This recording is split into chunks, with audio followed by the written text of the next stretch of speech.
श्री भूपेंद्र यादव बोलेंगे, please. I am grateful, Honorable Chair, members of this august House. You know, the emotion and the outpouring of emotion we just saw is not merely emotion. It is based on hard, indefeasible logic. Because make no mistake, this is the most pernicious, most unconstitutional bill which this House has ever received. And I want to make it good in a very serious way. I am not going to use rhetoric. I'll prove it to you. Make no mistake, friends, this is not about AAP. It is not about Congress. It's not about West Bengal. It's about the fundamentals of federalism. And remember, federalism is the one word not used anywhere in the world's longest constitution, the Indian Constitution. It's not a word used anywhere. You do a Google search, you'll be surprised. And yet, it has been held to be a part of the basic structure of our Constitution, which means that if you and I in this House pass a constitutional amendment saying there shall be no federalism, that constitutional amendment can be struck down as unconstitutional. Friends, even the Delhi BJP should join us in opposing this bill. Don't forget, tomorrow you may be in power in Delhi, and there may be a different political color in Delhi center. This reflects a fundamental intolerance of the ruling party to tolerate any other political color in any other part of India. Sir, because it is done by stealth, it is done by subterfuge, it is done by camouflage, so it is even more diabolical. Let me start by reminding you that there were many kinds of states in our constitution. Part 8 was a special part created. Now you had the Puducherry kind of states, which is a legislature, a union territory with a legislature. You had in the old days Diu Daman, you had Goa. Delhi was created by a separate article. Those were under 239A. Delhi was specially, so to say, inserted constitutionally by a special article AA. And the reason was that this would be a full state with 3 truncated powers. 3 powers only because it is the national capital territory of the country. That was the only reason for having 3 powers out. But barring those 3 powers, the Article 239 AA created for Delhi alone, the only part of India for which a whole article was inserted, said that all provisions which apply to a state shall apply, save and except, of course, as you know, 1, 2 and 18, public order, police and land. Now, I want to start by reading, and you know about this, but I want to read out of many, many paras, and I happen to appear in it for the partly losing party. I was appearing against the NCT. In the Supreme Court, in the NCT judgment, there are many paras, but I want to read 3 paras for you and to tell you how the Modi government has blown these 3 paras of a constitution bench, 5 judges, to smithereens. The first para I wish to read is 222. A conjoint, this is the Supreme Court, 5 judges speaking. A conjoint reading of Article 239AA and 239AA4 reveals that the executive power of the government of NCT Delhi is co-extensive. The executive power is co-extensive with the legislative power of the Delhi Legislative Assembly, which is envisaged under 239AA3 and which extends over all except 3 subjects in the state list and all subjects in the concurrent list, and thus Article 239AA confers executive power on the Council of Ministers over all those subjects for which Delhi Legislative Assembly has legislative power. तो आपके पास विधायिका का अधिकार क्षेत्र नहीं है, 3 अधिकार क्षेत्र नहीं है, तो बाकी जितने भी अधिकार क्षेत्र हैं वो सब आपको कार्यपालिका की हैसियत से भी मिलते हैं. ये इस पैरा ने कहा, और आप एक भी प्रावधान पढ़ेंगे इस बिल में कि एग्जीक्यूटिव एक्शन करने से पहले आपको अनुमति लेनी चाहिए माननीय एलजी की. दूसरा मैं पैरा पढ़ना चाहता हूं, 224. Article 239AA confers executive powers on the government of NCT, whereas the executive power of the union stems from Article 73. Next sentence is important. Further, the ideas of pragmatic federalism and collaborative federalism will fall to the ground if we are to say that the union has overriding executive powers, even in respect of matters for which the Delhi Assembly has legislative powers. इसका सीधा विपरीतार्थक प्रावधान है, सीधा. Thus, it can be very well said that the executive power of the Union in respect of the NCT of Delhi is confined to the 3 matters in the state list for which the legislative power of the Delhi Assembly has been excluded under 239AA. Such an interpretation, एक प्रकार से भविष्यवाणी थी, astrological prediction था Supreme Court का. Such an interpretation would thwart any attempt on the part of the Union government to seize all control and allow the concepts of pragmatic federalism and federal balance to prevail by giving NCT of Delhi some degree of required independence in its functioning, subject to the limitations imposed by the Constitution. ये भविष्यवाणी बहुत जबरदस्त भविष्यवाणी मानता हूं, जो आज एक प्रकार से दूसरे रूप में सिद्ध हो रही है. तीसरा एक और पैरा है, फिर मैं अंत करूंगा इस बात को उच्चतम न्यायालय की. वो है 277, जहां कहा है the Lieutenant Governor has not been entrusted with any independent decision making power. ये मैं नहीं कह रहा हूं, बीजेपी नहीं कह रही है, एपी नहीं कह रही है, कोई नहीं कह रहा. उच्चतम न्यायालय ने कहा था कई वर्ष पहले, the Lieutenant Governor has not been entrusted with any independent decision making power. He has to either act on the aid and advice of the Council of Ministers, or he is bound to implement the decision taken by the President on a reference being made to him. Can, sir, anything be more crystal clear than these clear words of the Supreme Court? Now, obviously what we are now seeing, and I'll give you only 4 examples in this bill, is an attempt to convert the NCT government to a puppet, to a caricature of what the framers of 239AA, to a caricature of what Mannya Vajpayee ji thought of when he promised statehood to Delhi. Let me start with those 4 examples, and you don't need to be a lawyer to see how this is against every provision of 239AA. It is against the Supreme Court judgment. It is against federalism. It is against the entries of the 7th schedule, which I'll show in a minute. All 4.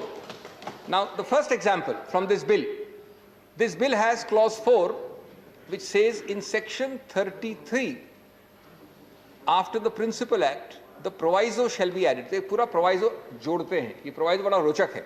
देखिए जरा इसको.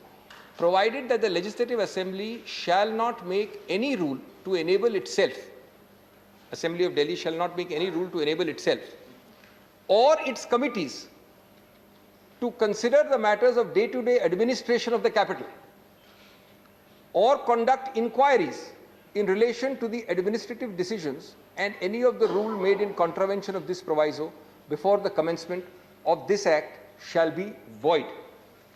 मैं कल सोच रहा था जब मैंने ये बिल उठाया कि क्या दिल्ली असेंबली अगर वो न इंक्वायरी कर सकती है और न day to day administration of the capital की बात कर सकती है, तो क्या वो पकौड़े तलेगी या वो तमिलनाडु के विषय में बात करेगी या असेंबली बात करेगी असम के विषयों में? दिल्ली की असेंबली है, राजधानी के बारे में बात नहीं कर सकती. और इसका क्या संबंध है 1, 2 और 18 से? Does it deal with public order? And this is the assembly being truncated. मैं इसमें एक बहुत रोचक आरोप लगाना चाहता हूं जिसके बारे में आप शायद जानते ना हो. मेरा सौभाग्य था अभी एनसीटी असेंबली के लिए पेश होने के लिए उच्चतम न्यायालय में, जिसकी हियरिंग 3 हफ्ते तक चली और महीने भर पहले अंत हुई. वो फेसबुक केस था. उसमें निर्णय अभी लंबित है, इसलिए मैं मेरिट्स के बारे में कुछ ज़्यादा बात नहीं करूंगा, निर्णय आने वाला है. लेकिन मेरा आरोप यह है, वहां पर शांति और समन्वय समिति, पीस एंड हार्मनी समिति है असेंबली की, जो सिर्फ कुछ जांच कर रही थी और फेसबुक के एक अमुक व्यक्ति को बुलाया गया था जांच के लिए. इंक्वायरी वर्ड याद रखिए, असेंबली ने इंक्वायरी में बुलाया था फेसबुक के हेड को, मिस्टर अजीत मोहन को, जिन्होंने आने से मना किया. उच्चतम न्यायालय गए, वो केस चला, अब निर्णय लंबित है. उनका ये स्टैंड था कि ये असेंबली हमको बुला नहीं सकती क्योंकि इंक्वायरी करने का हक नहीं है इस मामले में, क्योंकि राइट्स दिल्ली के विषय में था वो. अब हमारा मानना है कि हमने बहुत अच्छी और बहुत मजबूत दलील और कारण दिए हैं क्यों ये दलील गलत है. लेकिन आज इस कानून को पारित करके या करने के बाद ये प्रयत्न है कि अगर किसी कारण उच्चतम न्यायालय का लंबित निर्णय हमारे पक्ष में भी आता है, यानी असेंबली ऑफ दिल्ली के पक्ष में आता है, जिसके लिए मैं पेश हुआ था, तो वो ही पहले से ही पूर्वानुमान लेके नकार दिया जाए। कितनी घिनौनी, कितनी, मैं तो बल्कि बधाई देता हूं उस तरफ को, कितनी दूरगामी सोच है। खैर, इस दूरगामी सोच में एक निहित और बात है कि आप अपने मन में मान गए हैं कि आप उच्चतम न्यायालय वाले निर्णय को शायद हार रहे हैं, इसलिए पहले से ही कानून पास कर दें।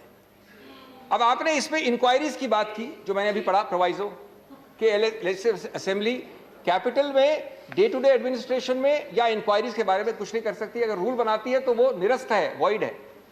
अब मैं आपको एक पढ़ता हूं 7th शेड्यूल। ये तो आप सब जानते हैं कि 7th शेड्यूल इस एक्ट, इस बिल के ऊपर होता है, क्योंकि 7th शेड्यूल हमारे संविधान में बैठा है। 7th शेड्यूल में लिस्ट 2 में, ये भी हम जानते हैं कि अधिकार क्षेत्र लिस्ट 2 में सिर्फ प्रदेश का होता है। उसमें एक अनुच्छेद है 3939, powers, privileges and immunities of the legislative assembly and of the members of the committees thereof. And if there is a legislative council of that council and of the members of the committees thereof, enforcement of attendance of persons for giving evidence, enforcement of attendance of persons for giving evidence or producing documents before committees of the legislature. अरे ये तो 39 संविधान कह रहा है, लेकिन आपका bill तो कहता है कि आप इंक्वायरी कर ही नहीं सकते। ये तो एक विशेष क्लास है कानून की कि आपके द्वारा पारित बिल संविधान के ऊपर है, 7th शेड्यूल के ऊपर है, अनुच्छेद 39 के ऊपर है। इसके अलावा ये कई ऐसे प्रावधान असेंबली के, और ऐसे असेंबली के प्रावधान पूरे अखिल भारतीय स्तर पे है, कई असेंबली के, सिर्फ दिल्ली वाले की जितने भी ऐसे प्रावधान उनको निरस्त करता है। कई प्रावधान, एक 172 है, committee shall have power to take evidence on oath and require the attendance of persons for the production of papers and records if considered necessary. अब इसका मैं समझ सकता हूं कि अगर वो इंक्वायरी कर रही है एटॉमिक एनर्जी के बारे में दिल्ली की असेंबली, या गुजरात के बारे में, या इंक्वायरी कर रही है दिल्ली में जमीन आवंटन, जो कि एक एक्सक्लूडेड सब्जेक्ट है 18 के अंतर्गत, लेकिन ये तो इंक्वायरी का जनरल प्रावधान है जिसको आप निरस्त कर रहे हैं। इसका कोई संबंध नहीं है 1, 2 और 18 से। इससे ज्यादा विकृत संवैधानिक उद्देश्य क्या हो सकता है? मेरा दूसरा उदाहरण, जो कि कम से कम संविधान के स्तर पे दिल्ली असेंबली और दिल्ली सरकार को नपुंसक बनाना चाहता है संवैधानिक रूप से। क्लॉज 5 इसी में है, जिसमें उन्होंने कहा है कि एक और प्रोवाइजो डालिए, ये और भी रोचक है, जो कि सेक्शन 44 जो मेन एक्ट है एनसीटी का, उसमें लगाइए। ये एक और proviso, provided that before taking any, mark my words, executive action, any executive action pursuant to the decision of the Council of Ministers. So the Ministers' Council of Delhi takes a decision, it's an executive decision, but before taking that decision or exercising powers of the government, state government, appropriate government, lieutenant governor, administrator, chief commissioner, as the case may be, the opinion of the lieutenant governor in terms of 239AA4 shall be obtained on such matters as may be specified by the lieutenant governor himself. अब आप जरा इसको, मैं समझता हूं कि ये जो एलिस इन वंडरलैंड में किताब थी कि जो शब्दों का वो मायने होगा जो हम कहेंगे वो होगा, वो एलिस कहा करती थी। तो आज जो लोग इस प्रस्ताव को लेकर आए, इस बिल को, वो समझते हैं कि जो कुछ वो लिख देंगे वो संवैधानिक हो जाएगा। मैं आज भविष्यवाणी कर रहा हूं कि आप यहां तो नहीं रोक सकते क्योंकि आप बहुमत मानते हैं, लेकिन ये जब भी चुनौती दी जाएगी और बहुत निकट भविष्य में दी जाएगी, तो मेरे हिसाब से, मेरे को जो भी थोड़ा बहुत ज्ञान है कानून का, लेश मात्र संदेह नहीं है कि इसको निरस्त किया जाएगा संवैधानिक कसौटी। एग्जीक्यूटिव एक्शन, इससे बड़ा शब्द नहीं हो सकता। कार्यकारी काम कुछ भी करिए, उससे पहले अनुमति लीजिए जाके। तो सरकार क्या है? आपने, मैंने कहा संवैधानिक रूप से आप नपुंसक हैं, फिर सरकार क्या हुई? ये वो सरकार है, क्योंकि आजकल का जो बज़वर्ड जिसको कहते हैं वो आत्मनिर्भर, तो ये एलजी निर्भर सरकार है, आत्मनिर्भर सरकार नहीं है। चुनावित तो वो होते हैं और निर्भरता होती है एलजी पे, वोट आप डालते हैं उनके लिए और निर्भरता होती है एलजी के ऊपर। और जैसा मैंने पढ़ा अंत में कि किस विषय पे उनकी खुद की ओपिनियन ली जाए, वो भी निर्णित माननीय एलजी ही करेंगे। तीसरा उदाहरण क्लॉज 4 है इसी बिल में, जो 33 को अमेंड करता है, और क्लॉज 4 कहता है, after the words conduct of its business, the words which shall not be inconsistent with the rules of procedure and conduct of business in house of people shall be inserted. सरल भाषा में इसका मतलब है कि अगर असेंबली कोई rule बनाती है तो उसकी कसौटी आप टेस्ट करेंगे संविधान के नहीं आधार पे, संवैधानिक आधार पे नहीं। आप ये देखेंगे कि लोकसभा के जो रूल्स हैं उनसे वो रूल मेल खाता है कि नहीं। अब मैंने तो कभी सुना नहीं ऐसा। ये किसकी उपज है, किसने सोचा है, किसने इसको प्रस्तावित किया है? ये आज आपको ये कहा जा रहा है कि अगर दिल्ली की असेंबली, वैसे एक बता दूं मैं आपको कि असेंबली के कई सारे असेंबलियों के रूल्स करीब करीब समान होते हैं। दिल्ली असेंबली के अधिकतर रूल उत्तर प्रदेश असेंबली से लिए गए हैं, लेकिन ये दुर्भाग्य है दिल्ली का कि उसको हर प्रावधान को देखना पड़ेगा लोकसभा रूल से देख के कि भाई मैच करता है कि नहीं। एक चीज और बता दूं आपको कि आपके भी कई रूल्स हैं इस हाउस के जो लोकसभा रूल से मैच नहीं करते। कई रूल्स हैं, लेकिन मैं ये समझ नहीं पाया कि कौन सा कानून का नियम है कि किसी असेंबली जिसका न संबंध है पब्लिक ऑर्डर नंबर 1 से, न पुलिस नंबर 2 से, न जमीन नंबर 18 से, उसको आप ये आदेश, और वो भी संवैधानिक संशोधन से नहीं, एक कानून द्वारा दे सकते हैं कि अपने हर रूल को पुनर्विचार करो, और वो रूल जो लोकसभा से मेल नहीं खाता है वो निरस्त होगा। हमने संवैधानिक कसौटी सुनी है, लेकिन लोकसभा के रूल्स की कसौटी मैंने नहीं सुनी कभी। और एक चौथा और अंतिम उदाहरण और भी हो सकते हैं, लेकिन समय कम है इसलिए एक इन्होंने 24 जो प्रावधान है उसमें जोड़ा है कि कुछ चीजों में सरकार एक्ट नहीं कर सकती, वो पहले से था, उसकी कोई आपत्ति नहीं, जैसे सैलरीज और अलाउंसेज ऑफ एमएलएज, भाषा बदलने के विषय में, या मंत्रियों के विषय में कुछ प्रावधान थे, ये पुराने एक्ट में भी एक्सक्लूडेड थे, आज से पहले भी। अब उन्होंने एक और जोड़ा है, वो जोड़ा है after clause see the following clause shall be inserted in namely incidentally covers any of the matters which falls outside the purviews of the powers conferred on the legislative assembly, और इसका निर्णय करेंगे माननीय एलजी। तो ये incidental encroachment वाला जो होता है, जो कहते हैं हाथी के पांव में सबका आ जाता है, तो जब आपने इतना विशाल पावर दिया है कि हर केस में आप कह सकते हैं कि भाई ये पब्लिक ऑर्डर का विषय तो नहीं है, ये पुलिस का भी विषय शायद नहीं है, जमीन का भी नहीं है, हाँ लेकिन इंसिडेंटली टच करता है। मैं आपको भी एक संघीय ढांचे के ऊपर एक इंसिडेंटल का बड़ा रोचक उदाहरण दूंगा, पश्चिम बंगाल से आता है, जहां आजकल काफी फेडरलिज्म का हनन हो रहा है। तो ये 4 उदाहरण हैं जो आपको सीधा बताते हैं, और सबसे बड़ा उदाहरण 5वां जो कह दिया गया है, 233 का जो छठा सब प्रावधान है 233AA6, वो बड़ा स्पष्ट कहता है The Council of Ministers shall be collectively responsible to the Legislative Assembly. ये संविधान है, आज ये एक्ट कहता है, आपको ये बिल कहता है कि everybody shall be responsible only to the LG, and the LG shall be responsible to nobody except Mr. Modi. Except Mr. Modi.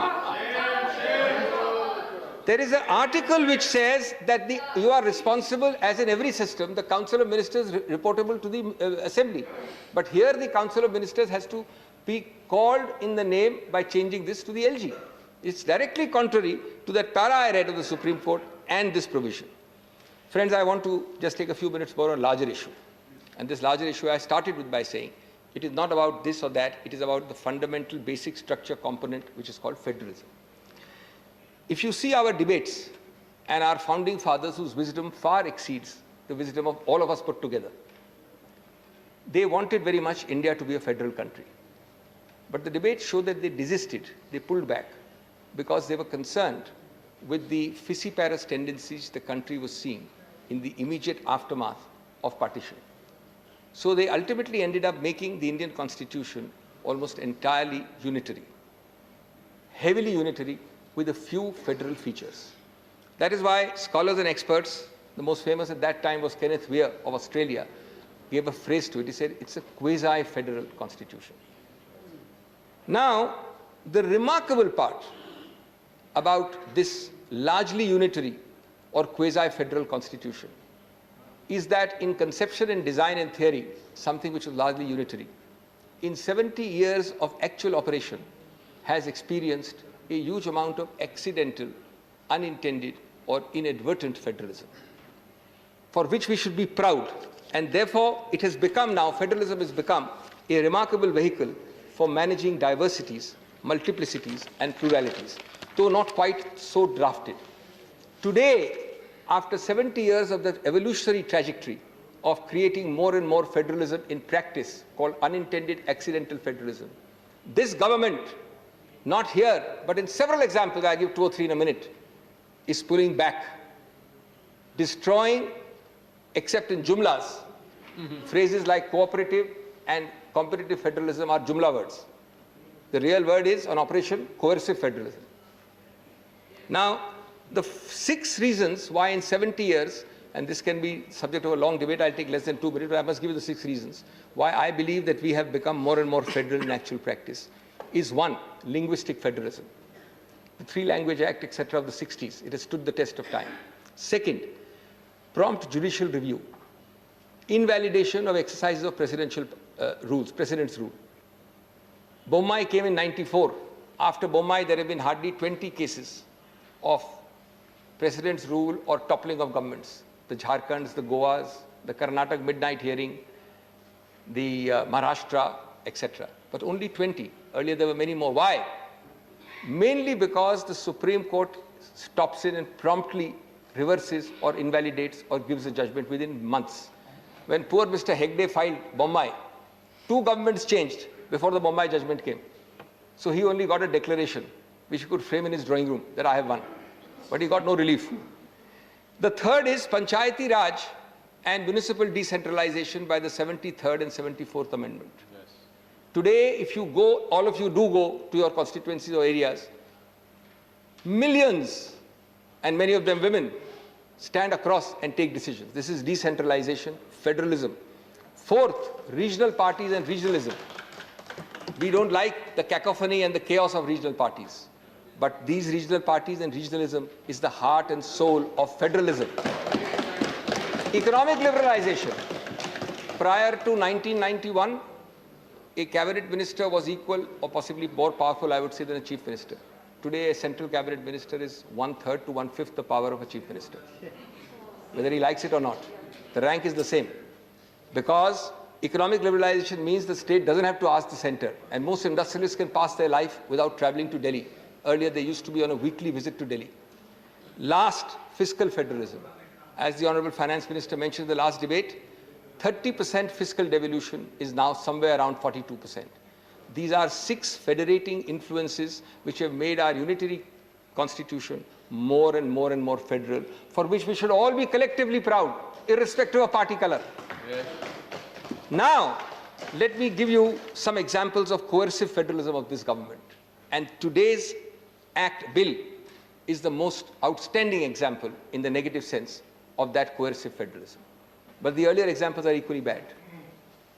I don't know if you noticed this huge agitation of farmers. If you pick up the Constitution and see list 2, every entry relating to agriculture, don't have to be a lawyer, blindly pick it up. Every entry relating to agriculture is in list 2. You will not find a single entry on agriculture outside list 2. That's right. But there is one entry in the concurrent list which talks of interstate trade of agricultural produce. Mr. Vajpayee had the restraint, the magnanimity, the sensitivity and the depth that, realizing that, he made model laws similar to the laws which are now made. But he gave it to the states to opt whether they want to opt or not. That requires sensitivity and depth for federalism. This government invoked that one provision in the concurrent list, which is obviously to do with interstate trade, and rammed those 3 laws, as you know, with what level of discussion. This is federalism in operation, not cooperative, not competitive, not jumla federalism, coercive federalism. Yes. Then the second, scholars from Jammu and Kashmir have written this, and this will await some further research. the creation of an intermediate level of DDCs in Kashmir. You don't have assemblies and you have panchayats. So now you created an intermediate level of DDCs, district development councils. As and when assemblies find their place again, Dr. Singhvi. there would be, I'll just finish in 2 minutes, 3 minutes. As and when you have state assemblies, you would have already diluted their power with an intermediate new level, which will be somewhere between the panchayati level and the assembly level. And incidentally, there are very interesting scholarly articles which show that the one man, one vote principle in DDCs is heavily diluted because irrespective of population area of a district, the number of reps is the same. Kishtwar of 2.5 lakh people and Srinagar of 14 lakh people has the same number of 14 representatives.